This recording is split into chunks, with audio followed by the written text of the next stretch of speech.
Making news this week from a talkback host to an online blogger, how a Sattler's magnificent comeback. In other news, the annual anti-live animal export protest hits Fremantle. Nelson Mandela passed away, aged 95. And Thailand's military agrees not to intervene with the anti-government demonstration. This is the Evening News with Ivan Lowe and Danielle Staniskov. Good evening. First this week, former 6PR radio drive host Howard Sattler started his own blog after being dismissed a few months ago.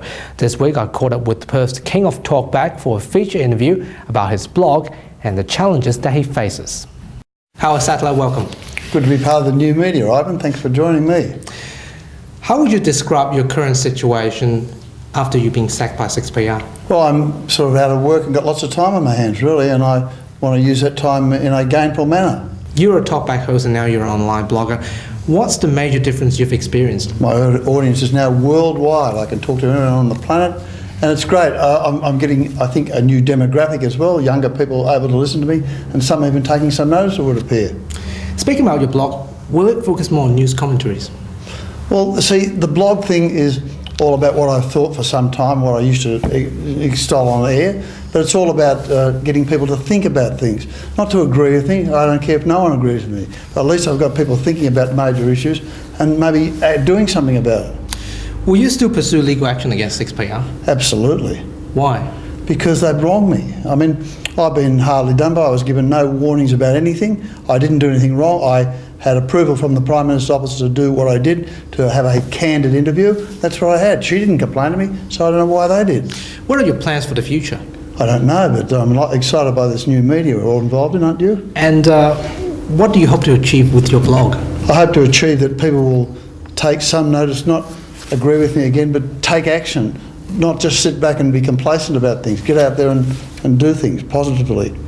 Howard Sattler, thanks for your time. Pleasure, Ivan. Thanks for joining me. To other news, protesters converged on the Fremantle-Stirling Highway Bridge to protest against live animal export. The demonstrators formed a human chain across the bridge and demanded the trade to be stopped. The annual anti-live animal export protest hits Fremantle today. More than 600 people attend the demonstration to form a human chain on the bridge. The organizer of the rally, Katina Love, said the protest is evidence that there is widespread support from the community to end live animal export. We just want to demonstrate that there's widespread community support for a phase out of live animal exports, and we also want to demonstrate that there's a diverse range of people who are opposed to it. We often get accused of being, tree-hugging, hippie, animal activist extremists, and we actually come from a range of backgrounds. Also attending the rally were Alana McTurnan, Lynn McLaren and Fremantle Mayor Brad Petit. They were happy with the turnout. I think it's a really good indicator that this campaign continues to be on the hearts and minds of so many Australians. Well, look, I think they need to make their voices heard. This is going to be one of those issues that I think we will see this change. It's only a matter of time, and it's about keeping the pressure on government. Meanwhile, farmers and truck drivers who support the trade gathered below the bridge, stating that live export trade is the backbone of the industry, but they are against animal cruelty. WA does not have the domestic market that eastern states guys do. We rely very heavily on chilled exports and live exports, so we need to have those two players there to create a competition which helps keep things profitable for the farmers. Raphael Lim, WAMN News. The Barnett government plans to outsource disability accommodation care service was met with strong opposition. The Community and Public Sector Union held a demonstration at Parliament House, expressing their concerns over the negative impact of outsourcing. Hundreds of CPSU-CSA members protested against the Barnett government's plan to outsource disability accommodation services at Parliament House on Wednesday afternoon. Parents of people with disabilities are concerned that the government's move will jeopardize their child, while carers are facing the prospect of being sacked. Our members are concerned that we'll see many members of our community impacted negatively, that they will not get the sort of service they need. Meanwhile, Opposition Leader Mark McGowan said the government's plan will eliminate the jobs of 500 disability support workers. These are not highly paid people. They do difficult jobs. To create more job insecurity for these low-paid workers, I don't agree with, and I don't think they should do it.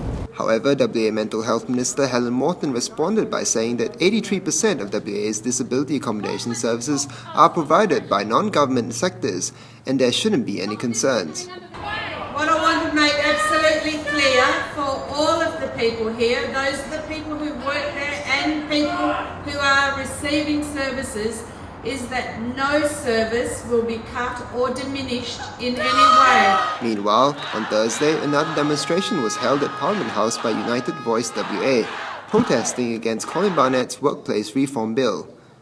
The union claims the bill is designed to allow Mr. Barnett to break promises made to them in their last enterprise bargaining agreement signed in January. He signed a legally binding agreement guaranteeing that there would be no forced redundancies, that people wouldn't be forced to go and work for private contractors and that they would have wage maintenance.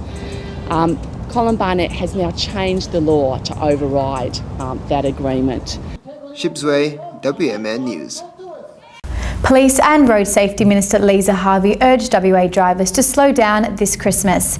Ms Harvey said there are no excuses for road users to behave poorly on our roads. West Australians have been asked to drive safely over the festive period, with Road Safety Minister Lisa Harvey saying there's no reasons for bad behaviour on our roads. There is no excuse for drink driving. Everyone knows it's wrong. Everyone knows it renders you incapable of driving a motor vehicle. It's 100% preventable. The Office of Road Safety has revamped its party guide, making online information more easily available on how to plan a party safely and responsibly. If you want to have those 2 drinks, plan beforehand. It's really easy. You just work out who's going to get you home, whether it be by public transport or a cab or a designated driver. Mrs Harvey said that the year-to-date road tolls stood at 150, 17 less than the same time last year and 23 less than the same time 5 years ago. She said while having less deaths was an improvement, the toll remains far too high. Josef Barker, WAMN News. South Africa's first black president, Nelson Mandela, died on Thursday morning at his home in Johannesburg. He was 95. South African President Jacob Zuma announced his death in a national address and praised Mr. Mandela's willingness to fight for freedom. Our nation has lost its greatest son. Our people have lost a father. Although we knew that this day would come,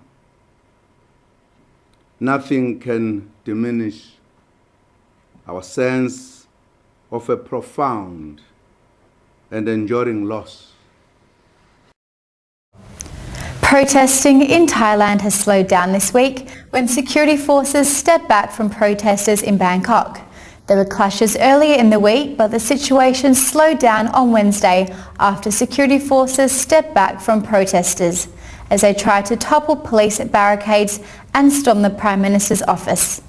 Clashes also broke out as police used water cannons and tear gas to repel protesters. And that's how Perth looks this week. More news on our website, Facebook and Twitter.